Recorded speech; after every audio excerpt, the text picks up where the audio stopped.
Joe Biden ने America के राष्ट्रपति चुनावों को जीतकर भारत के परम मित्र इजराइल के लिए बहुत बड़ी मुसीबत खड़ी कर दी है, क्योंकि जितने मुखर तरीके से डोनाल्ड ट्रंप ने अमेरिका का राष्ट्रपति रहते हुए भारत और खासकर इजराइल की मदद की है, उतनी मदद शायद ही किसी अमेरिका के राष्ट्रपति ने की होगी।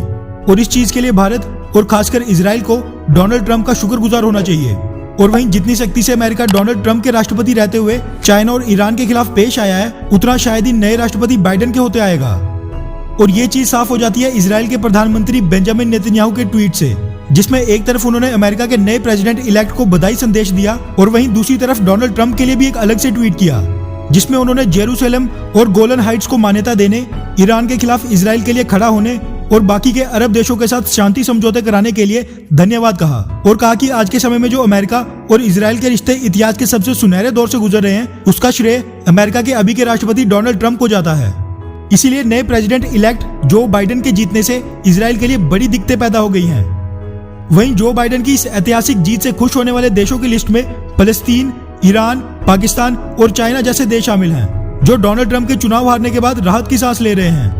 दरअसल जिस तरीके से अमेरिका के राष्ट्रपति डोनाल्ड ट्रंप ने इजराइल के अरब देशों के साथ शांति समझौते करवाए और मुस्लिम देशों के खिलाफ खुलकर इजराइल का समर्थन किया, वैसा आज तक के किसी भी अमेरिका के राष्ट्रपति ने नहीं किया था। अब ऐसा अनुमान लगाया जा रहा है कि इजराइल को अब अरब देशों के साथ मिलकर ईरान के खिलाफ अपनी राजनीति अपने दम पर ही मजबूत करनी पड़ेगी। भारत की बात करें तो जो बाइडेन के आने से भारत को खैर उतना ज्यादा फर्क नहीं पड़ेगा जितना इजराइल को पड़ने वाला है, क्योंकि जो राय और विचार वेस्ट बैंक से लेकर जेरूसलम और फलस्तीन पर डोनाल्ड ट्रंप रखते थे, वैसी राय जो बाइडेन नहीं रखते हैं, जो कि उन्होंने अपने विजन डॉक्यूमेंट में भी लिख रखा था। जो बाइडेन ने मुसलमान वोटरों को लुभाने के लिए पहले ही ऐलान किया था कि वो फलस्तीन को लेकर काफी चिंतित हैं और वो ईरान के साथ परमाणु समझौते में फिर से फेरबदल करके ओबामा प्रशासन की तरह पहले वाली न्यूक्लियर डील को फिर से बहाल कर देंगे।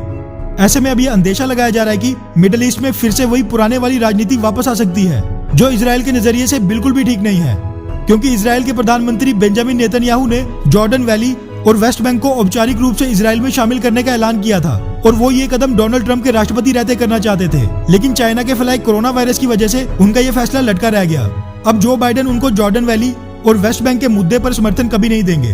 वहीं भारत की बात करें तो राष्ट्रपति पद का उम्मीदवार बनने के बाद इसी साल जून के महीने में जो बाइडेन ने भारत के सिटीजनशिप अमेंडमेंट एक्ट और एनआरसी पर निराशा जताई थी और घाटी में आर्टिकल 370 की वापसी की मांग की थी।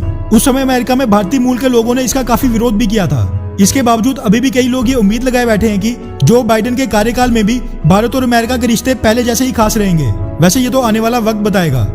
आप अमेरिका के राष्ट्रपति के रूप में किसका समर्थन करते हैं, जो बाइडेन या फिर डोनाल्ड ट्रंप का? नीचे कमेंट करके अपनी राय जरूर बताएं। अच्छा सुनो, चैनल को सब्सक्राइब करो, उसके बाद घंटी बजा देना ताकि अगली वीडियो आपसे मिस ना हो पाए। Thank you.